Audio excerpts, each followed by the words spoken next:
Hey, Tuesday night, time for our Worship Express. Wow. I don't know about you guys. I don't know how you're feeling. I'm feeling tired. I'm feeling a little bit run down.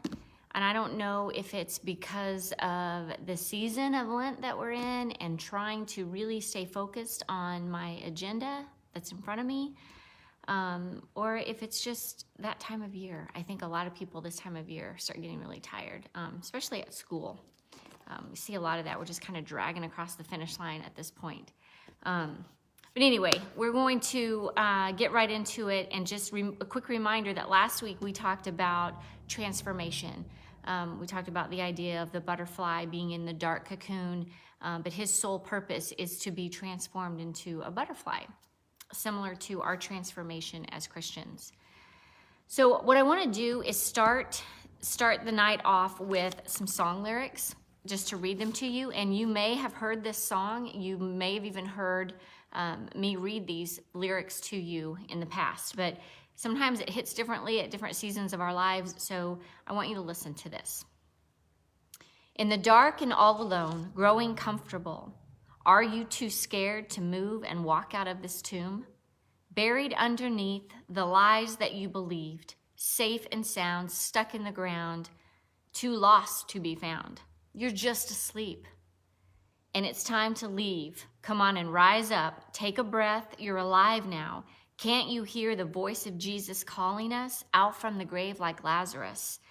You're brand new. The power of death couldn't hold you. Can't you hear the voice of Jesus calling us out from the grave like Lazarus?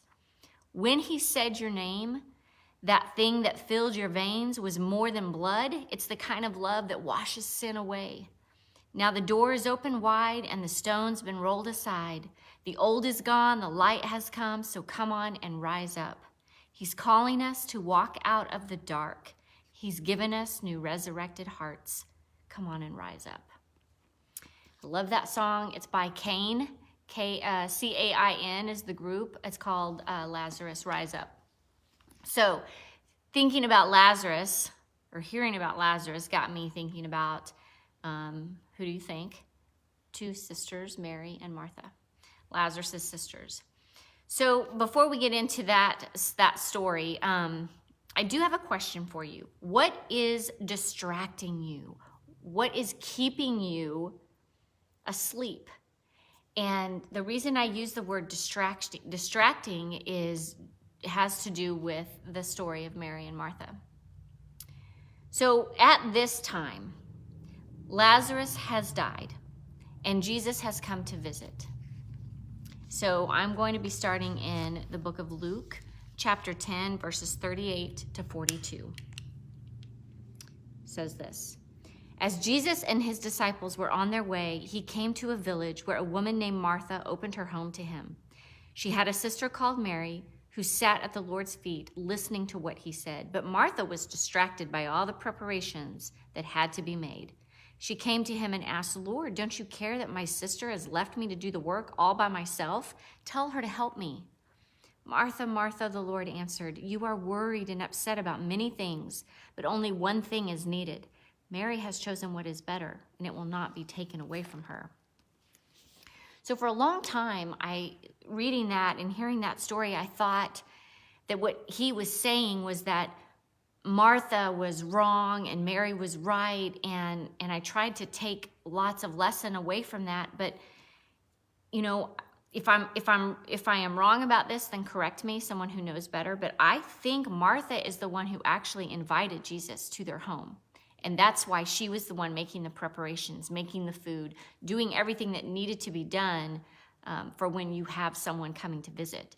So I don't know that what she was doing was wrong, but at that very moment when Jesus was in their home, I think what Jesus is saying is Mary put everything down and just sat down and listened and was present with the Lord. And that is my question to us. What is distracting us from being able to pursue him and to go sit at his feet and to be present in what he wants to teach us? To sit at one's feet is the position of a learner, someone who wants to learn. You could tell that Mary just adored Jesus. But regarding Martha, when your work for the Lord damages your relationship or messes up your relationship with him, then maybe it is time to rethink the priorities. And, we talked a little bit about this on Sunday night, about how we're all getting a little bit tired in this season right now, and how, we have to keep going. We're close to Easter. We're close to being at the end of this season of Lent and the beautiful celebration that's to come, but we have to keep going. You don't want it to be for nothing. You want it to matter and to mean something.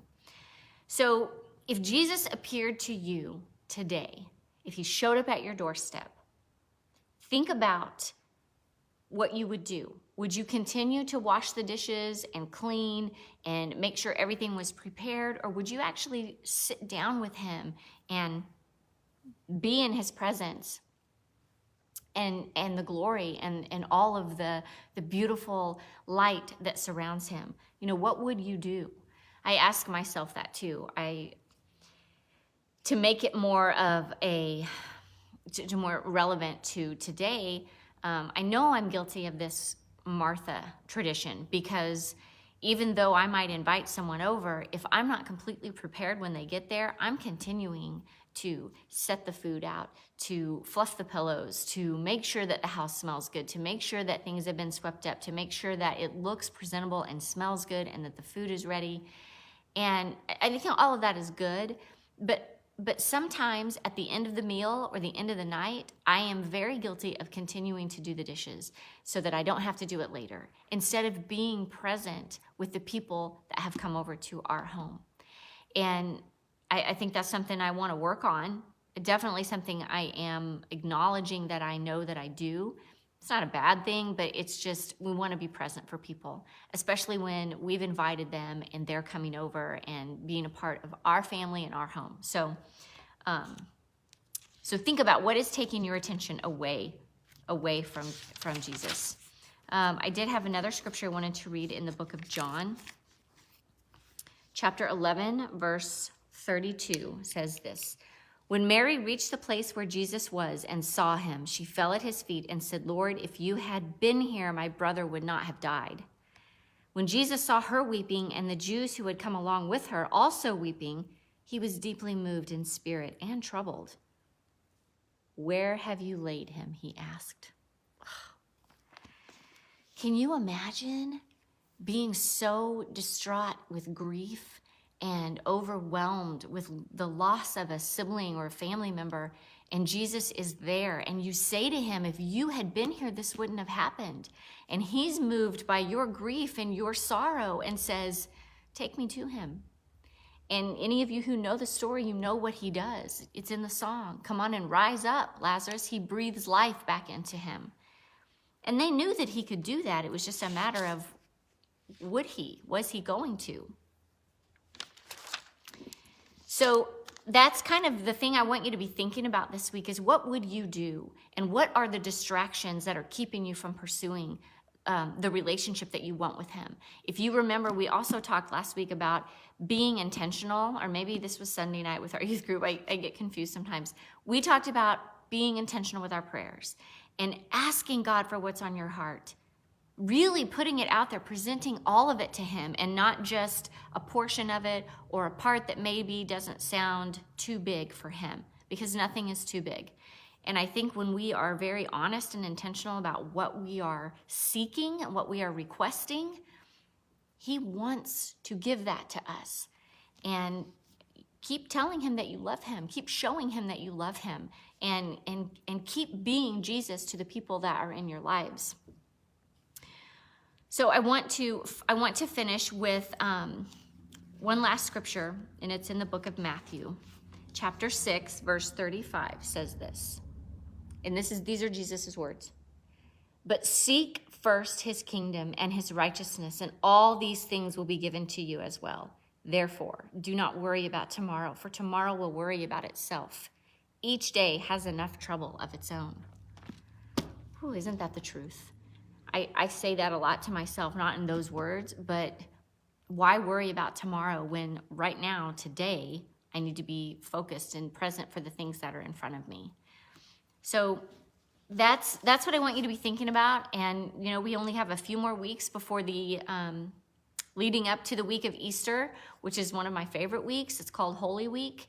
And I look forward to that. Even though it's a bittersweet week, it's so important to know what happened that week, what led up to his death, what led up to the resurrection. And so hang in there, keep doing what you're doing, keep praying, keep pursuing, and make sure that God knows that you love him and that you are willing to do his work. You guys have a great week, and I'll see you next time.